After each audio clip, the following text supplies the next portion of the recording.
अस्सलाम वालेकुम। मैं मोहम्मद अली खान अपने यूट्यूब चैनल सोशल सिग्नल के तहत आपकी खिदमत में हाजिर हूँ। आज हम बात करेंगे कुछ हुकूमती पॉलिसियों के हवाले से। हुकूमत के तर्जुमान क्या कर रहे हैं, वजारत इत्तलात और नशरियात क्या कर रही है, सरकारी मीडिया हमें क्या बता और दिखा रहा है।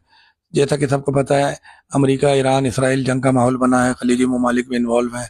पाकिस्तान, भारत और खत्े के दीगर ममालिक, बल्कि पूरा यूरोप, अमेरिका, सभी दुनिया में डिस्टर्ब हैं, चंद एक इलाकों को छोड़कर।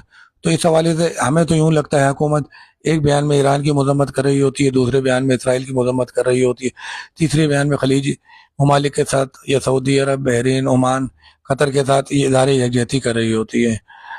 अच्छी हुकूमतों का काम यही होता है कि वो वजारत खारजा के लेवल पर, फॉरेन अफेयर्स पर इसी तरह चीज़ों को डील करती हैं। मगर इस हवाले से अवाम तशकीक का, शकूक का शिकार हो जाते हैं। उनके लिए भी एक वाजिया बयानिया और वाजिया चीज़ों को क्लियर कट होना ज़रूरी है कि किस हवाले से हुकूमत का ऑफिशियल और सरकारी मौक़िफ़ क्या है, ताकि उनके जहन बदगुमान ना हो और वो किसी गलत रविश पर ना जाएं और किसी दुश्मन कुवत का आलाकार बनकर इस्तेमाल ना हो जाए।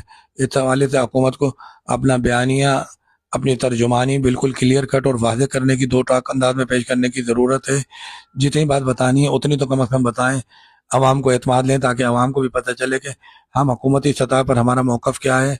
और बैरूनी दुनिया में अगर कहीं कोई बात हो रही है, ओवरसीज़ पाकिस्तानी है, तो अपने पाकिस्तान का मौक़िफ़ किस तरह पेश करेंगे और क्या बताएंगे। इस हवाले से हुकूमती इदारों को बहुत काम करने की ज़रूरत है। निजी तौर पर भी लोगों को मोहतात रहने की ज़रूरत है।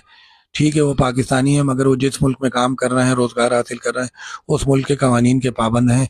तो बिला वजह ऐसी चीज़ें जो जो उस मुल्क का कानून आपको इजाज़त नहीं देता, सोशल मीडिया पे पोस्ट ना करें, नशर ना करें, जिससे आगे चल के आपके लिए कानूनी मुश्किलात हों। इस हवाले से बहुत मोहतात रहने की ज़रूरत है।